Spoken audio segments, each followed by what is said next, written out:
Students, आज हम पढ़ेंगे more on heterotrophic nutrition, parasitic and saprophytic nutrition के बारे में। सबसे पहले हम देख लेते हैं कि हेट्रोट्रॉफिक न्यूट्रिशन क्या होती है। हेट्रोट्रॉफिक न्यूट्रिशन होती है जिसमें एक ऑर्गेनिज्म अपनी खुराक हासिल करने के लिए, अपने लिए खुराक हासिल करने के लिए किसी दूसरे ऑर्गेनिज्म पे डिपेंड करता है, यानी कि वो अपनी खुराक खुद तैयार नहीं कर सकता, इसलिए वो दूसरे पे डिपेंडेंट होता है, दूसरे पे इन्हिसार करता है।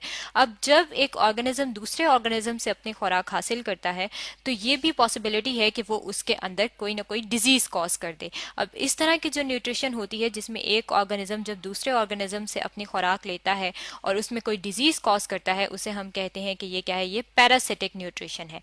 और अगर हम सेप्रोफिटिक न्यूट्रिशन की बात करें तो सेप्रोफिटिक न्यूट्रिशन वो न्यूट्रिशन होती है जिसमें कोई भी ऑर्गेनिज्म किसी भी डेड या डिकेइंग मैटर के ऊपर फीड करता है, यानी कि कोई भी ऐसी चीज जो खराब हो गई हो, गल सड़ रही हो या उसका डेड मटेरियल हो, उसके ऊपर ऑर्गेनिज्म फीड करेगा और उससे अपनी खुराक हासिल करेगा।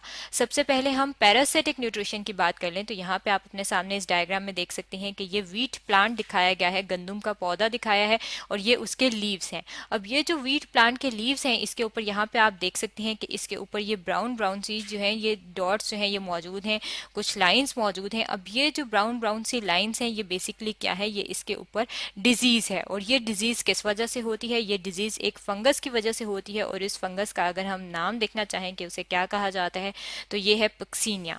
पक्सीनिया जो है ये एक फंगस है और जब ये इस व्हीट प्लांट के ऊपर आती है और इसके ऊपर ग्रो करती है तो ये इससे अपनी खुराक लेती है, यानी कि ये फंगस व्हीट प्लांट से खुराक लेगी और व्हीट प्लांट के ऊपर डिजीज कॉज कर देती है। और ये क्या है, ये इसे हम कहते हैं कि ये पैरासिटिक न्यूट्रिशन है। अब ये जो पैरासिटिक न्यूट्रिशन है इसमें एक रिलेशन होता है और वो रिलेशन क्या होता है कि जिस पौधे के ऊपर वो रहता है ऑर्गेनिज्म, उस पौधे को कहा जाता है होस्ट, यानी कि इसमें जो व्हीट प्लांट है वो होस्ट है और जो पक्सीनिया इसके ऊपर है वो क्या है, वो पैरासाइट है। यानी कि होस्ट और पैरासाइट का रिलेशन होता है। इसी तरह से अगर हम एक और एग्जाम्पल लेना चाहें तो एक और एग्जाम्पल है, और वो एक और एग्जाम्पल जो है वो किसकी है, वो है डोडर की। यहाँ पे आप अपने सामने देख सकते हैं कि ये यहाँ पे दिखाया गया है डोडर प्लांट। डोडर जो है ये एक प्लांट है और ये प्लांट जो है ये डिजीज कॉज करता है। और जब ये डिजीज कॉज करता है तो ये क्या करता है, जो भी दूसरा प्लांट होता है उसकी जो ये ट्विंग्स होती हैं, जो ये इसकी पार्ट होता है स्टेम का, उसके ऊपर ये रोल हो जाता है। और रोल किस तरह से होता है, ये इस तरह से रोल होता है कि ये उसके ऊपर जाके स्पाइरल सी स्ट्रक्चर बना देता है। और स्पाइरल सी स्ट्रक्चर किस तरह से बनाता है, क्योंकि ये जो, अगर हम इसकी बात करें ये पैरासाइट की जिसे डोडर कहते हैं, तो डोडर जो है ये खुद एक प्लांट है। और ये प्लांट किस किस्म का है, ये इसके ऊपर कोई लीव्स नहीं होते और इसके लीव्स नहीं होते इस वजह से ये एक बेल की तरह से ऊपर मौजूद होता है, लेकिन ये कोई बेल नहीं होती बल्कि ये एक पैरासाइट है और इस दूसरे पौधे से ये अपनी खुराक हासिल कर रहा होता है और उसकी स्टेम के इर्द गिर्द ये लिपटा हुआ होता है। जैसे कि यहाँ पे इस डायग्राम में जो है ये इसकी स्टेम है और ये इसका फ्लावर भी इसके अंदर है और इसके इर्द गिर्द ये लिपटा हुआ है और इससे ये अपनी खुराक हासिल कर रहा है। और यहाँ पे ये इन्फ्लोरेसेंस जो है, इन्फ्लोरेसेंस कहते हैं जो फ्लावर्स की जो इकट्ठा एक मजमुआ होता है उसे इन्फ्लोरेसेंस कहा जाता है। ये उसके ऊपर भी मौजूद हो सकती है, ये बेल की तरह की चीज, और लीव्स के ऊपर भी मौजूद हो सकती है, स्टेम के ऊपर भी मौजूद हो सकती है और उससे ये अपनी खुराक हासिल करती है। अब अगर हम बात कर लें कि सेप्रोफिटिक न्यूट्रिशन जो है वो किस तरह से होती है, तो सेप्रोफिटिक जो न्यूट्रिशन होती है उसमें क्या होता है, उसमें ऑर्गेनिज्म किसी भी डेड या डिकेइंग मैटर के ऊपर जो है वो पलने शुरू हो जाता है और जब उस पर वो पलता है तो वो उसके ऊपर फीड करता है, यानी कि उससे वो अपनी खुराक हासिल करता है। और उससे अपनी खुराक कैसे हासिल करता है कि जो ऑर्गेनिज्म खुराक हासिल करना चाह रहा होता है वो कुछ एंजाइम्स रिलीज करता है।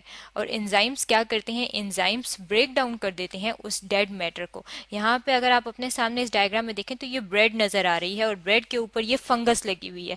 अब ये फंगस क्या कर रही है कि ये इस ब्रेड को खत्म कर रही है और इससे ये अपनी खुराक हासिल कर रही है।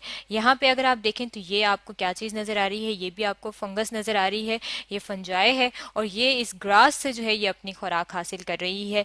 और जब ये इस तरह से किसी भी डेड ऑर्गेनिक मैटर से अपनी खुराक हासिल करती है तो वो उसे क्या करती है, सबसे पहले ऑर्गेनिज्म जो है ये एंजाइम्स रिलीज करके, एंजाइम्स रिलीज करने के बाद उसको तोड़ देते हैं। और जब वो उसको तोड़ते हैं तो ज्यादातर प्लांट्स जो हैं उनके अंदर क्या चीज शामिल होती है, उनके अंदर प्रोटीन्स मौजूद होती हैं।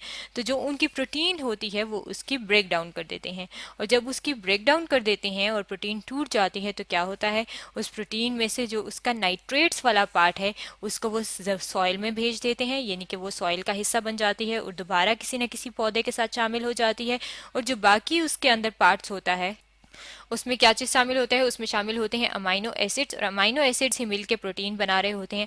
और वो अमाइनो एसिड्स जो हैं वो दोबारा किससे जो हैं वो किसी न किसी नए पौधे का हिस्सा बन जाते हैं। और जब ये इसे तोड़ रहे होते हैं तो ये ऑर्गेनिज्म जो है, जो फंजाई जो होती है, ये अपनी खुराक हासिल करती है। इसी तरह की अगर हम एक और स्ट्रक्चर देख लें, एक और डायग्राम देख लें कि किस तरह से ये मौजूद होते हैं, तो यहाँ पे हम अपने सामने जो है ये इस डायग्राम में देख सकते हैं कि यहाँ पे जो है ये एक ट्री की बाग दिखाई गई है, ये उसका तना है। और उसके ऊपर यहाँ पे आप देख सकते हैं कि ये इसके ऊपर स्ट्रक्चर्स डेवलप हुए हैं। और ये जो स्ट्रक्चर्स हैं ये क्या है, ये एंजाइम रिलीज कर रहे हैं और उससे ये इस लकड़ी को तोड़ रहे हैं और इससे अपनी खुराक हासिल कर रहे हैं। इस तरह की जो न्यूट्रिशन होती है इसे क्या कहा जाता है, इसे कहा जाता है सैप्रोफिटिक न्यूट्रिशन। तो आज हमने पढ़ा है heterotrophic nutrition, saprophytic and parasitic के बारे में।